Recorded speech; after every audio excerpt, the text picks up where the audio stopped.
Blood on silk sheets, a diamond ring glinting under emergency lights, a bride in handcuffs, mascara streaking down her cheeks, a groom who will never see morning. "I didn't know," she whispers to detectives. "How could I not know? Wedding nights should end in passion, not police tape." But for Theodore and Isabelle, a secret kept too long erupted into violence that shocked even hardened investigators. What makes someone snap? Is it the moment of discovery or the weight of all that came before? Think about it. We all hide parts of ourselves. The question is, which secrets are too dangerous to keep? 3 guests at the wedding reported something off about the couple's first dance. The best man noticed the groom take anxiety medication in the bathroom. The maid of honor overheard a cryptic phone call where Isabelle mentioned starting a family right away. All signs of what was coming, yet nobody connected the dots. Was Theodore's deception an act of love or selfishness? Did Isabelle's dreams justify her rage? And why was a kitchen knife in their honeymoon suite in the first place? If you've ever discovered something about your partner that changed everything, hit that like button now. I want to know who's watching. Tonight's story will make you question how well you know the person sleeping beside you. Because Theodore's secret wasn't just about what was missing from his body, it was what that absence would mean for their future. Stay with me. This tragic wedding night gets darker with every detail, and what the hotel security cameras caught in the hallway will leave you speechless. Welcome to Altar of Secrets, where we expose the darkest corners of relationships and marriage gone wrong. Our channel examines those moments when wedding bells transform into warning signals, when vows become weapons, and when "I do" leads to unthinkable acts. Each story we share isn't just about the crime, it's about the warning signs missed, the red flags ignored, and the breaking points that pushed ordinary people toward extraordinary violence.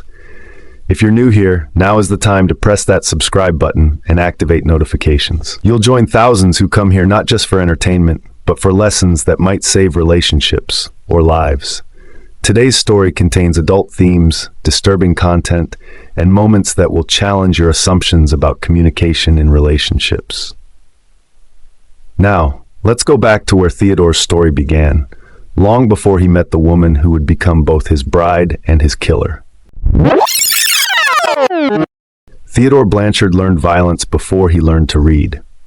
His father's fists taught lessons no child should learn: how to hide bruises, how to sleep through shouting, how to become invisible in your own home.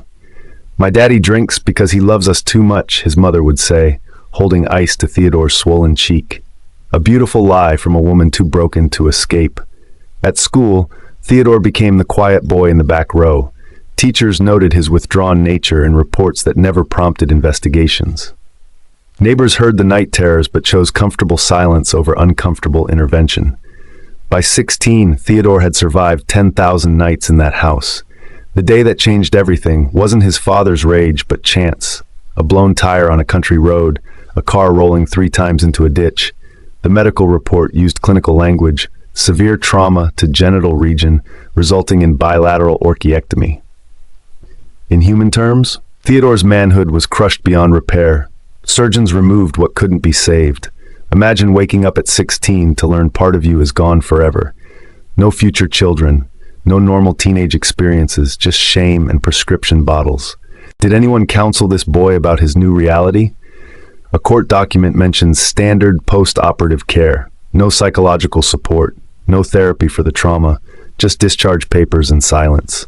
Theodore created a new self after the hospital, one built around avoiding questions about his past, his body, his future. He developed techniques to dodge intimacy, work late, mention fictional past girlfriends, become an expert at changing subjects. For years, this worked. The loneliness was bearable compared to potential rejection. His garage became his sanctuary, where broken engines made more sense than broken people. What Theodore couldn't fix was his yearning for connection. The human need for touch, for understanding, for family. This hunger would eventually outweigh his caution. How many nights did he lie awake wondering if anyone could love him as he was? What would he sacrifice to feel normal, even for a moment? And then, Isabelle walked into his life.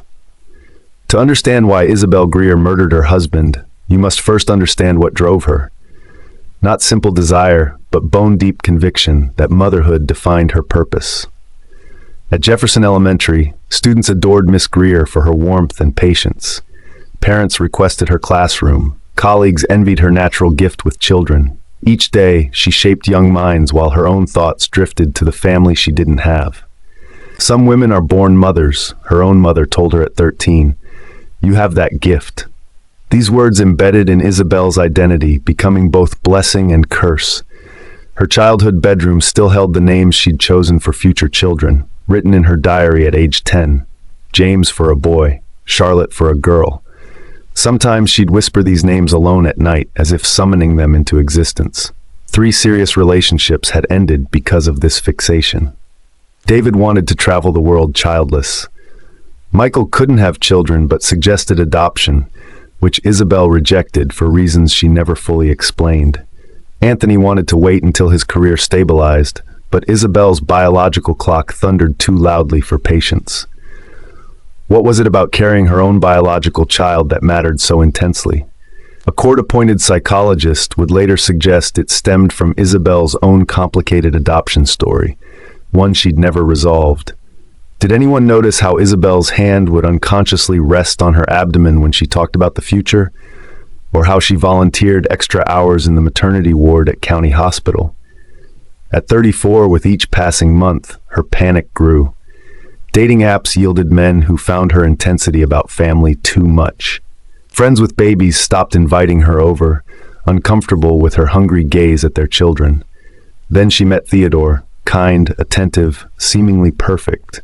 But what did she actually know about him? The Corner Cup coffee shop sat between Theodore's garage and Isabelle's school. For months, they occupied the same space without noticing each other, until a power outage forced strangers to share tables. Mind if I sit here? Isabelle asked, gesturing to the empty chair across from Theodore. He looked up from his manual on fuel injection systems, surprised by the interruption. Their first conversation lasted 3 hours. Theodore spoke about engines while Isabelle listened with genuine interest. Then she shared stories about her 4th graders, and he found himself laughing for the first time in years. What neither told the other. Theodore had canceled 3 dates that month, each time inventing work emergencies. Isabelle had just deleted her dating apps after another disastrous first date with a man who said children ruined lives. On their 3rd meeting, Theodore noticed how Isabelle's eyes lingered on a mother with a stroller. "Do you want children?" he asked, immediately regretting the question. "More than anything," she answered, eyes brightening. "A house full of them. You?" His hesitation lasted only seconds. "Yes," he lied. "Someday." One lie became 2, then 20. Small deceptions justified by her smile, her touch, the way she looked at him like no one ever had before. Theodore crafted careful diversions whenever intimacy progressed too far. A sudden work call, an old sports injury acting up. Isabelle, patient and understanding, never pushed. Would you walk away from the first person who made you feel whole? Or would you gamble that love might overcome truth? Phone records show Theodore researched artificial insemination and sperm donors late at night, while Isabelle browsed wedding venues on her laptop beside him. 6 months in, Theodore introduced Isabelle to his mother's grave. "She would have loved you," he said, voice breaking. Isabelle squeezed his hand, unaware this was the only truth he'd told her about their future. What happens when we build relationships on quicksand? When we mistake understanding for acceptance? When we assume loved ones will accept any truth if delivered with enough devotion?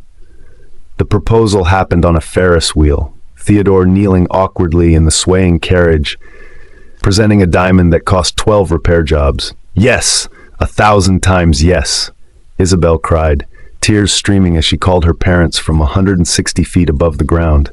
That night, Theodore vomited twice, not from stomach flu as he claimed, but pure terror. The countdown had begun.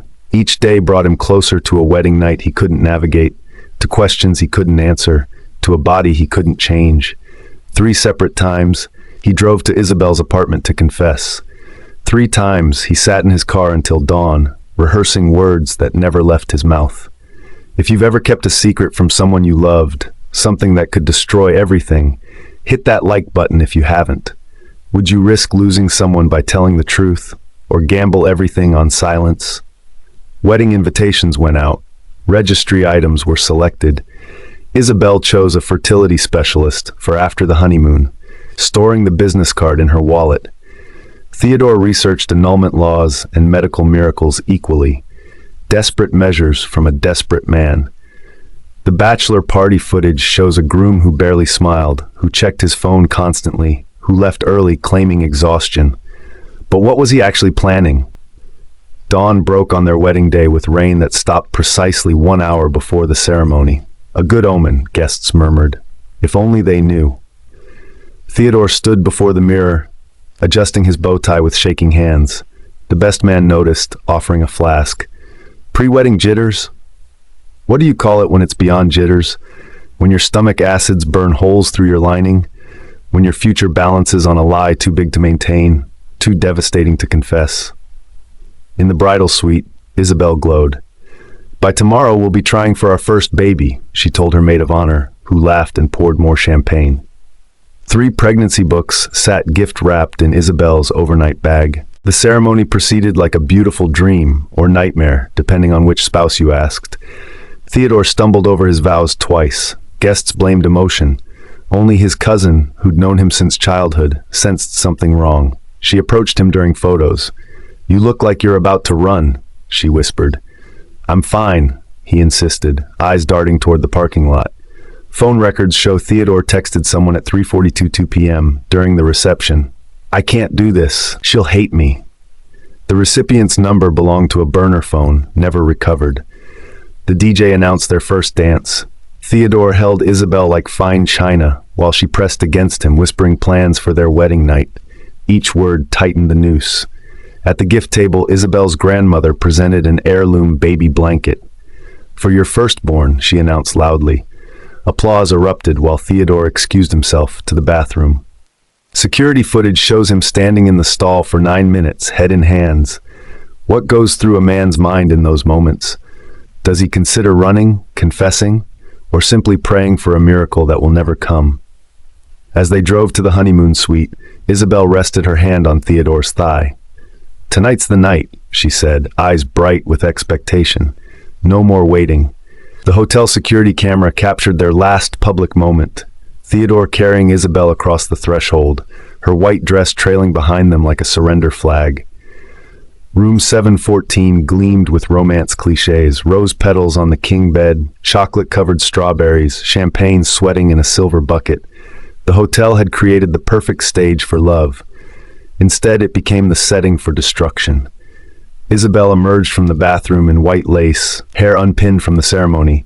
Theodore had changed into pajama bottoms and a t-shirt, sitting stiffly at the edge of the bed. "My husband," Isabelle said, testing the word as she approached. Finally alone. Their kisses grew deeper. Hands wandered.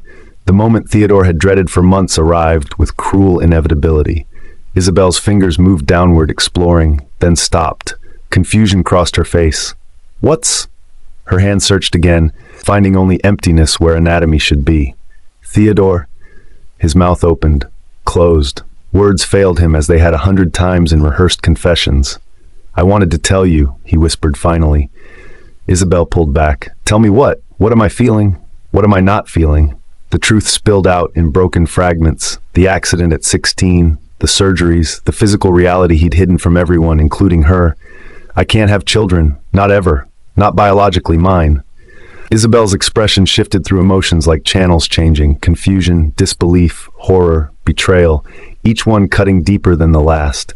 "You knew how much I wanted children. My children. Our children. We could adopt. You lied." Her scream bounced off hotel walls. "Every time we talked about our future family, every time I shared my dreams, you sat there knowing." Theodore reached for her. "Please, I love you. Don't touch me." She knocked his hand away. "Our entire relationship is fiction. Our wedding is a joke." Theodore slumped to his knees. "I was afraid to lose you. Instead, you trapped me." Isabelle paced the room, wedding ring catching light with each wild gesture. "How was this supposed to work? Our wedding night passes, then what? Months of trying for babies you knew couldn't exist." The room service tray sat nearby. Theodore hadn't noticed the steak knife placed neatly beside the butter. Isabelle had. Everyone downstairs congratulating us. Your family, my family, all those gifts for a future you knew was impossible. Her hand moved toward the tray. Isabelle, please, we can figure this out. She gripped the knife handle. There's nothing to figure out. The first strike missed his heart. Theodore gasped, clutching his shoulder where the blade had sliced through cotton and skin. Blood bloomed across his white t-shirt, a crimson flower opening too fast. Stop, he begged, backing away. We can talk about this. Isabelle didn't respond. Her eyes had changed, pupils dilated, focus narrowed. She wasn't seeing her husband anymore, but the embodiment of her shattered dreams. The second thrust found its target. The knife slid between ribs with horrifying ease, penetrating Theodore's left ventricle. Medical examiners would later note the precision, a deadly accuracy, born not from practice, but from rage. Theodore's expression registered surprise more than pain. His lips formed words that never vocalized. He reached toward Isabelle's face in a final gesture before collapsing onto the bed where they should have consummated their marriage. Blood soaked the white duvet. The symbolism would not be lost on jurors at trial. Innocence destroyed, promises stained beyond recovery. For 47 minutes after Theodore's last breath, Isabelle remained motionless beside his body. Hotel security footage shows no one entered or exited room 714 during this time. What conversations happened in her mind? What realizations formed as her husband's body cooled beside her? At 1:23 a.m., Isabelle showered. Water mixed with blood circled the drain. Her wedding night ablution transformed into evidence destruction. She changed into the travel clothes meant for their morning departure to their honeymoon in Bali. The bridal lingerie, now splattered with her husband's blood, she stuffed into the hotel safe. Why this detail matters? It shows awareness, calculation, elements that would later contradict her claim of temporary insanity. At 2:10 a.m., she called the front desk. My husband, she said, voice unnaturally calm. I think he's dead. When asked what happened, she offered 3 different explanations within 5 minutes. He fell on a knife. Someone broke in. I found him like this. The 911 dispatcher noted something unusual in the background of the call. Isabelle had turned on music. Their first dance song played softly as police were dispatched. First responders entered Suite 714 at 2:31 a.m. The contrast struck them immediately. Champagne still chilling, just married banner hanging above a corpse. Officer Ramirez, who photographed the scene, requested a transfer afterward. In 12 years on the force, he'd never documented a murder in a room so carefully prepared for love. The knife told one story, gripped with such force that Isabelle's fingerprints embedded in the handle. Blood spatter told another, consistent with a standing attacker against a kneeling victim. He never fought back, Detective Nguyen noted in her report. No defensive wounds on his hands or arms. Hotel staff provided contradicting witness statements. The night manager described the couple as glowing with happiness during check-in. A room service attendant reported hearing raised voices 30 minutes before the estimated time of death. The locked minibar had been forced open. 2 small vodka bottles were empty on the bathroom counter. Toxicology would later confirm alcohol in both Isabelle's and Theodore's systems, hers significantly higher. Most damning evidence, a voice memo on Theodore's phone, recorded at 6:14 p.m., never sent. Isabelle, by the time you hear this, we'll be married. There's something I need to tell you about me, about us, about our future. The recording ended there. His final confession, interrupted perhaps by wedding festivities, never completed. In Theodore's wallet, investigators found a business card for a fertility specialist, different from the one Isabelle had chosen. With an appointment scheduled for 3 days after their planned return from the honeymoon. Was he finally planning to tell her the truth with medical support present, or creating another elaborate deception? The lead detective summarized it simply. 2 people entered that room with completely different expectations for their future. Only one person left alive. Interrogation Room B holds a unique place in criminal justice, where truth often emerges in unexpected ways. For Isabelle, it became the stage for her evolving narrative. Hour 1, an intruder attacked us. Hour 5, he fell on the knife during an argument. Hour 12, I don't remember what happened. The detective pushed a box of tissues across the metal table. Mrs. Blanchard, your fingerprints are the only ones on the weapon. Don't call me that, Isabelle whispered. That name belongs to a woman who thought she had a future. Video footage shows Isabelle's posture changing throughout questioning, from rigid shock to collapsed grief to something harder, colder. By hour 14, she sat straight-backed, eyes clear. He lied to me about something fundamental, something that changed everything. The prosecution built their case methodically. Premeditation, they argued, was evident in the 47 minutes Isabelle waited before calling for help. The defense countered with temporary insanity, a woman pushed beyond rational thought by profound betrayal. 3 wedding guests testified about Isabelle's constant references to children. Theodore's medical records painted the picture of a man physically incapable of fulfilling those dreams. The trial divided public opinion. Outside the courthouse, protesters carried competing signs. Deception isn't consent. Marriage vows don't include murder. Courtroom sketches captured Isabelle's blank expression as medical examiners detailed Theodore's final moments. Only when they displayed photos of the wedding ceremony did she finally break down. The most revealing testimony came from Theodore's cousin. He told me he was planning to come clean after the wedding. He'd researched sperm donors who matched his appearance. He thought once they were married, once she truly loved him, she might understand. A plan that came too late, built on a foundation too weak to support the weight of their shared expectations. After 9 days of deliberation, the jury returned their verdict, guilty of voluntary manslaughter. Not murder one, with its implication of calculated planning, but the lesser charge acknowledging extreme emotional distress. Isabelle received 15 years. As the sentence was read, Theodore's father collapsed in the gallery. Isabelle's parents sat motionless, aged decades in months. The judge addressed the court. This case represents the tragic consequence of deception between those who vowed honesty. Mr. Blanchard hid his condition out of fear. Mrs. Blanchard responded with violence born of betrayal. 2 lives destroyed by what remained unsaid. If you're watching this and keeping secrets from someone who loves you, consider this your warning. The weight of truth may seem unbearable, but the cost of deception proved fatal for Theodore Blanchard. His grave bears only his name and dates. Isabelle's prison cell contains a single photo, their engagement picture, corners worn from handling. Prison psychologists note Isabelle's continued fixation on motherhood. At 34 when arrested, she'll be nearly 50 upon release. Her biological clock silenced, not by choice, but consequence. What would you have done in Theodore's position? In Isabelle's? Leave your thoughts in the comments below. If you haven't subscribed yet, join our community of viewers who understand that examining these tragic stories helps us recognize warning signs in our own relationships.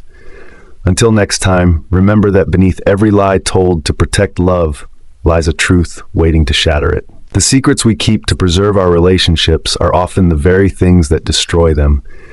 So why not speak up?